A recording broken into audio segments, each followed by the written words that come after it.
देश के रक्षा राज्य मंत्री को भी इस तरह की धमकी मिल रही है। निश्चित रूप से अब वो कहाँ थे, कहाँ पर ये मिली है, कहाँ से मिली है, ये तो जांच का विषय है। हम समझते हैं कि पुलिस इसको गंभीरता से लेगी और बिल्कुल जांच करके जो भी अपराधी है उसको पकड़ा जाएगा। कोई भी किसी को धमकी नहीं दे सकता है, चाहे वो आम आदमी हो, चाहे वो खास आदमी हो। हमें लगता है जितना संजीदा हम लोग बड़े लोगों के लिए होते हैं, उतना ही संजीदा आम लोगों के लिए भी होना चाहिए। एक आध धमकी की और भी खबर आई है, धनबाद में भी इस तरह की बात आई है, तो उस पर लगाम लगनी चाहिए। और हमें लगता है कि इसमें राज्य सरकार के साथ साथ केंद्र सरकार को भी निश्चित रूप से गंभीरता से सोचना चाहिए। नहीं, ये दुखद है। उनको रक्षा राज्य मंत्री हैं, उनको इस तरह की बातें नहीं करनी चाहिए। हर चीज में पॉलिटिक्स हो ये जरूरी नहीं है। जरूरी ये है कि अगर कोई अपराधी ने इस तरह की हिमाकत की है तो उसको सजा मिलनी चाहिए, वो पकड़ा जाना चाहिए। ये विषय बहुत गंभीर है और कई जगहों से कई बार जब खास लोगों की बात आती है तो चाहे मीडिया के साथी हों चाहे अन्य लोग हों, बड़ी गंभीरता से लेते हैं। लेकिन यही अगर कोई आम आदमी के साथ होता है तो कोई गंभीरता से नहीं लेता। यही 50 लाख की खबर धनबाद में भी है, यही रक्षा राज्य मंत्री के लिए भी है। ऑपरेट कहां से हो रहा, विदेश से भी हो रहा है। जो धनबाद के साथी को मिली है धमकी, वो विदेश से ऑपरेट हो रहा है।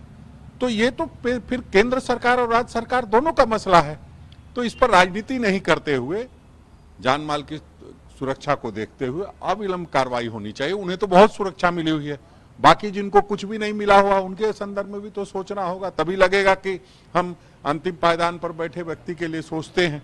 अदरवाइज तो सभी लोग सुरक्षा उनको मिली हुई है और कहीं किसी तरह की कोई दिक्कत नहीं होनी चाहिए। इस तरह के कई बार धमकियां फेक भी निकलती है उस खबरों को बनाए रखने के लिए, तो उस पर एक बार देखना होगा और निश्चित रूप से पुलिस इस पर कार्रवाई करेगी। देखिए, ये मीडिया के किसी साथी ने सवाल किया, उसका जवाब है। इससे कतई ये नहीं है कि ये कोई इंडिया गठबंधन में बात हुई है। गठबंधन में बात होनी चाहिए। आपने देखा है पिछले दिनों लोकसभा का जब चुनाव हुआ था तो इंडिया गठबंधन वहां कहीं दूसरे लोगों को कोई स्थान नहीं मिला था। तो मुझे लगता है कि वो इंडिया गठबंधन में बैठ करके इस तरह की बात करेंगे तो निश्चित रूप से वो सारी बातों पर चर्चा होगी और तभी कोई बात कही जा सकती है। अभी तो किसी मीडिया के साथी ने पूछा, उसका उन्होंने जवाब दिया।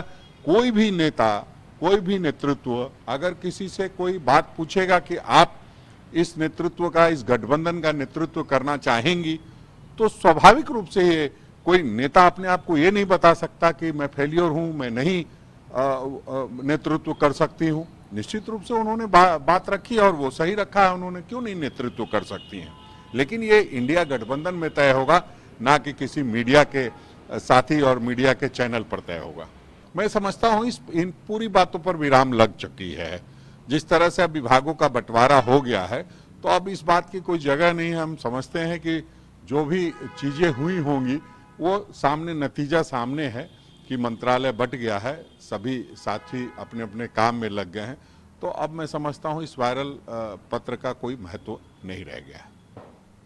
जहां 27 वर्षों के सफर में 17,000 से भी अधिक छात्रों ने डॉक्टर एवं इंजीनियर बनकर भरे सफलता की ऊंची उड़ान। जहां साधारण छात्र भी झारखंड टॉपर्स बनकर बना रहे इतिहास। दूरदर्शी शिक्षाविद श्री विपिन सिंह के मार्गदर्शन में मेडिकल एवं इंजीनियरिंग के लाखों छात्रों के लिए आशा की किरण के रूप में goal, nation's leading institute. thefollowup.in.